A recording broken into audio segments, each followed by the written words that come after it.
Olá, meus amigos, sejam bem-vindos ao canal Caminho Espírita. Eu sou o Paulo Ramos.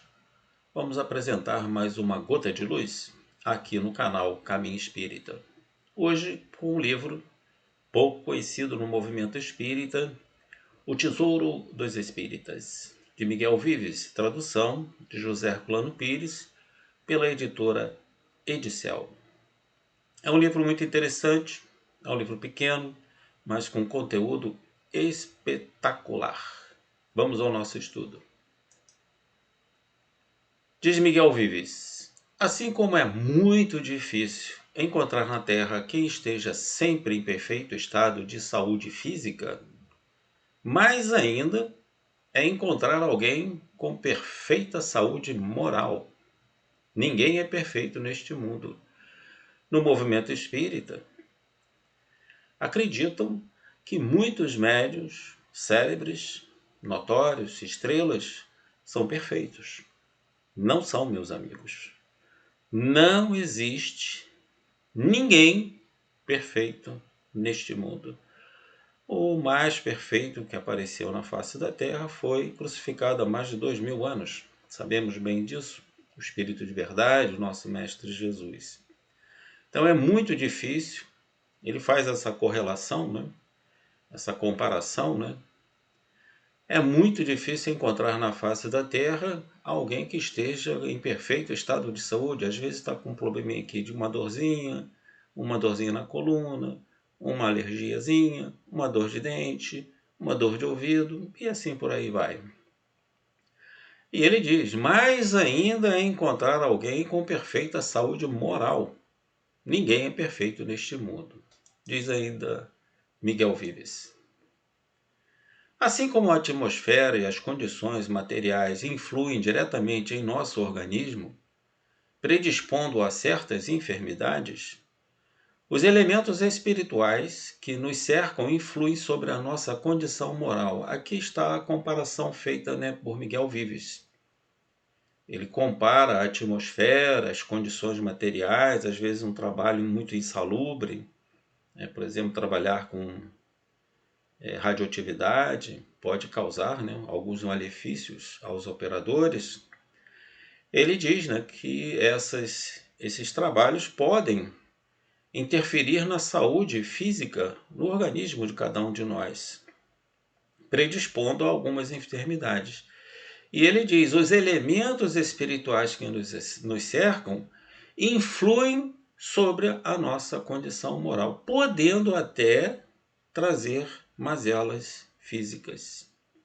Continua Miguel Vives.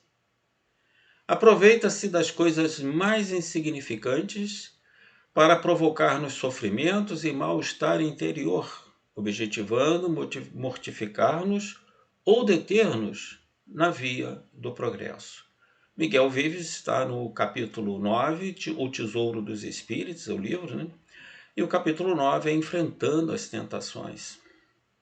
Então, os espíritos, muitas das vezes, aqueles que se interessam pelo mal de todos nós, eles aproveitam as situações mais insignificantes para nos provocar sofrimentos, mal-estar interior, às vezes uma depressão, objetivando o quê? Deixar a pessoa ali num estado passivo, sem vontade, desanimada de realizar as suas tarefas e assim nos deter na via do nosso progresso. Então precisamos tomar muito cuidado com essas situações para que não sejamos envolvidos por esses irmãos que desejam atuar diretamente na nossa saúde física e até moral.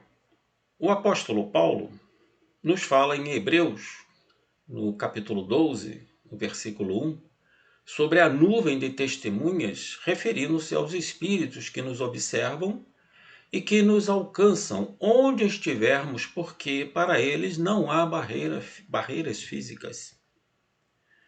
Muitas das vezes no movimento espírita ensinam que quando você adentra uma casa espírita para assistir uma reunião, assistir a um trabalho, um estudo, você está protegido por uma cúpula que não permite que os espíritos inferiores penetrem. Isso é um engodo. É uma inverdade. Porque muitas das vezes, se nós acalentamos rancor, mágoa, ódio, desejo de vingança, esses espíritos se agarram a todos nós e penetram nesses locais. Se nós carregamos em nossos corações esses sentimentos de raiva, ódio, rancor, vingança, eles se agarram a nós e penetram junto de nós dentro daquela casa, dentro da casa espírita. Então essa barreira, ela ainda existe. Uma vez frequentando uma casa espírita, trancavam a sala de passe, e que fazia parte da ventilação da reunião, né, do salão de reuniões. E ficava um calor muito grande. Eu abria a porta, e iam lá, fechavam a porta. E eu perguntei, por que estão fechando a porta? É para os espíritos inferiores não penetrarem aí dentro, onde são dados os passes. Eu falei, então eu não posso entrar aí dentro, porque eu sou um espírito inferior, vivo num planeta de provas e expiações. Não existem barreiras físicas, portas, janelas, paredes, que eles não possam penetrar.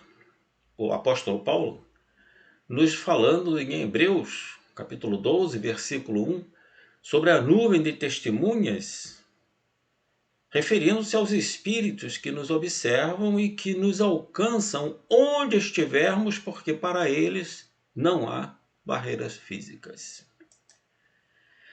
E agora, no Evangelho de Jesus, lá em Mateus, no capítulo 26, versículo 41, diz assim uma exortação de Jesus: Vigiai e orai, para que não entreis em tentação.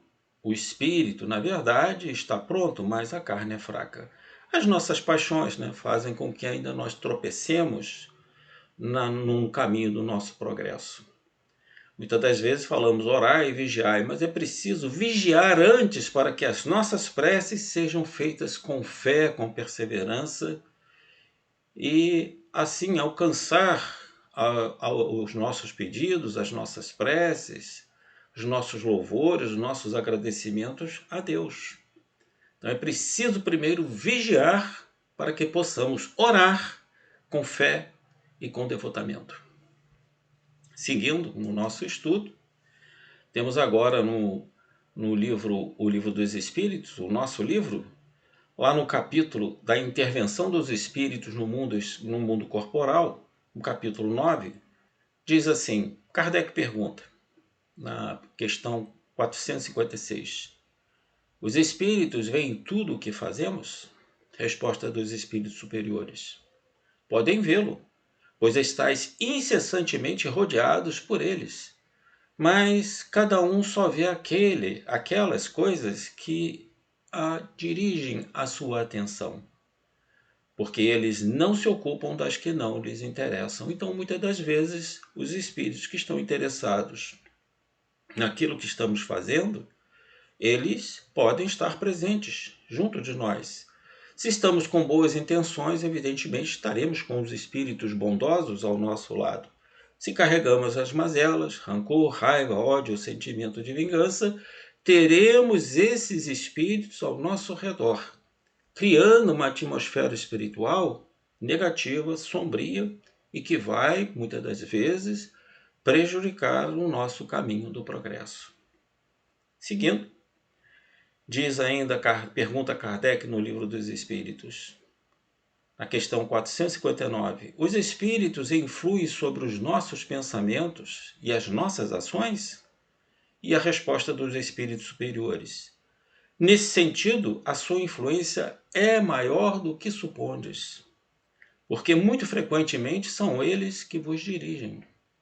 Então, muitas das vezes, esses espíritos que nos acompanham vêm fazer com que nossos pensamentos possam ser dirigidos por eles e as nossas ações também. Uma ideiazinha aqui, outra ali, podem estar nos sugerindo, né, ações e pensamentos no nosso dia a dia.